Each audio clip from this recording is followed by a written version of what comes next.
Welcome back and thanks for staying with us. So, you see, these people have come to my side of the table. Oh, wow. In the initial stage, you were all of the opinion remarry. But now we are discussing psychological trauma on the children. And now you are saying that, there's some truth to this matter. Amaka, you are shaking your head. Yes, because I'm not, don't use style. Amaka, don't disappoint us. I mean, I can never disappoint you.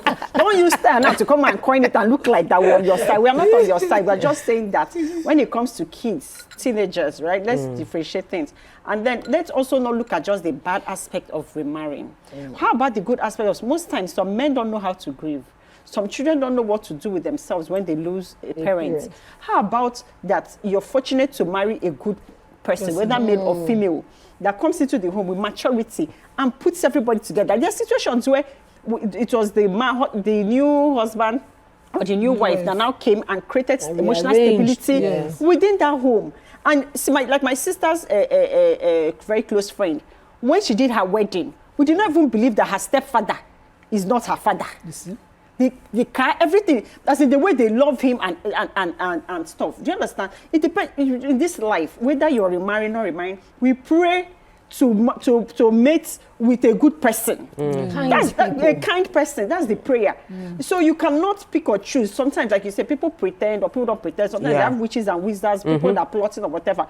But the goal here at the end of the day is to marry a kind person. Like my auntie, my mom's sister, when she passed, she passed from cancer. Their father is a pastor. He remarried, and he called the kids before doing that to say, I did not say we should not remarry. It's the time. The time. And he said, no, because we're talking about the kids and psychology and kids healing and stuff. Balance. And he said, and he told the kids that he wants to remarry and everything. And the kids were happy. That's the funny thing. They were happy about that because they felt like that their dad needed companionship. Their dad needed someone to also take care of him. In their own situation, their father married a more mature woman. Do you understand? And the way this woman treats his children and vice versa, you would think, as in, has she been there all along? Yes, they have a great relationship, very respectful woman and stuff like that. She didn't have kids, but then she now finally adopted a child. Then my uncle passed. The lady still lives in the house. The children take care of her. They have a great and wonderful relationship. So at the end of the day, when someone comes in, let the person be good. Let the person come with positive energy. Treat the children and the husband right. And it's not like you're coming to erase the memory of the person who left. So at the end of the day, like I said, let's marry people that are matured. It's not necessarily about love, maturity, and be ready to be in the marriage. Sometimes you might not marry somebody that is mature, but just marry somebody that is receptive, somebody that you can talk to, somebody that is open.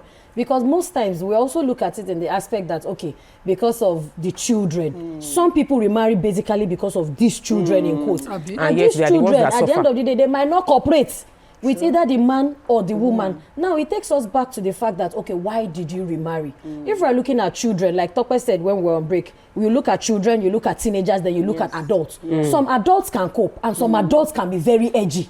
And they will. We just had a caller that was almost crying on the phone. Now, she felt bad. If we look at it on the other side, it's because most of these adults that get edgy, maybe they feel that there's something not right about that relation. We have side chicks in this life that are praying for first wife to die. First wife, please, you people should tighten your nails because some people outside are praying that you should leave, so they will come. It's just the blunt truth. But the person that is going now, my problem is the people who are going in. You that they want to marry into a family that has already been established. You know that definitely there are some templates on ground. It's not your time, or it's not on you to now come. It's not your place to come and say, no, the way you people have learned over 20 years, you discard it. Learn the ropes, follow the line. At the end of the day, like I said, they might eventually even love you more and appreciate the fact that you've come in for their father or you've come in for their mother. So we should also look at making the children our friends first, because the way to get to any father or mother first is the kids. If you love them enough, they will see that love in you and they'll be able to accept you, and the family will accept you. Can we discuss the surviving spouse making the kids feel secure? You can marry 2 weeks after their mother have died, but if you have loved your kids enough and that they have no doubt as to how much you love them, they will not have a question about how you're remarrying and why. Like I said, it's not a relationship that you do. It's not something that you do without conversing with your kids, no matter their ages. And you don't without no matter their ages, children. Yes, you should talk to them. 2, 3. Yes, they are remarrying. Yeah, you have to talk to them. You know, Somebody I have seen a 4-year-old who, look at my son. If I were to die today, the father remarry, my son would never love that person. It will be a battle. It will be a battle. Because ordinarily we are playing, I will slap my husband. My son will laugh. It's okay. But my husband will mistakenly slap me. Don't you touch my mommy like that. So some kids are like that. He will never see us playing. We are joking.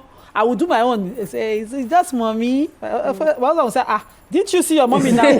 But she's playing with you, but do the same. You are not playing with her. That's the unfairness. And so some kids love like that. You must have that conversation with them. I know someone who remarried 6 months after the wife died. Family pressure. And so what he did, maybe he didn't trust the new wife. He just engaged all those children. The guy, one of the children is abroad now. He made sure that after school, they are going to their place, they are learning work. That guy was closing school, going to the mechanic place, he was learning work. So he worked with a car service company and he was able to. He made sure that it's when he is closing, all the children will remain with the people they are learning work from. It's when he is closing that they follow and go home. When they are going in the morning, you give them their feeding money. They don't even eat from their stepmother's pot. He will give them, everybody hold their food flags. He will go to the Yolo gem. I don't know. I think I just felt he didn't trust that woman. Because he married under pressure. Sure, so he's giving time to know the woman. So at least, before I will expose you to my children, let me know you well enough. Thank you. So the woman was serving the purpose for which she came in. Which is his kids were, well, he was on top of things. You see the one that is wicked. The friend I lost recently, the man have abandoned that woman for years. Even before she passed. He came 2 weeks as she was in there on her deathbed. And he now be telling children, Mama, I will send you small thing. I told you, don't bother, don't call him, don't share anything. Because if he was going to send you small thing, would have been sending it to your mother before she died. When she was struggling to send you to school. So you people should just focus on the part your mother put you. And I feel, Amaka mentioned earlier, as a host of the show, I can't take a side. I'm supposed to balance out the show. She mentioned earlier that there's really no right or wrong. In the true sense of it, when it comes to life and relationship, there's really no right or wrong. To each his own. As a society, we can look and be judging that how can you do this? This is not right. But we are not inside the relationship to understand where the shoe is pinching. It would just make sense that we take care of the vulnerable. And the vulnerable in this case is the child. Are the children involved? Yes, even the widower or widow is vulnerable, but the most vulnerable are the children. And a lot of times, teenagers act out when they lose one of their parents. And sometimes we don't understand it, and we start blaming the teenager for acting out, or some people abandon the teenagers and say that, it's not only you that your parents died now, and this and all of that. So I think it takes time. Marriage requires wisdom. Yeah. Marrying a widower or a widow requires even more wisdom. Counseling, emotional therapy, all those things need to take place. But I have a celebrity guest, and I'll be bringing her to join this conversation, just to hear her opinion before we go into our interview. So we'll take a break. When we return, we'll be having a celebrity guest join the conversation. Stay with us. We'll be right back. Stay tuned. Your View will be right back.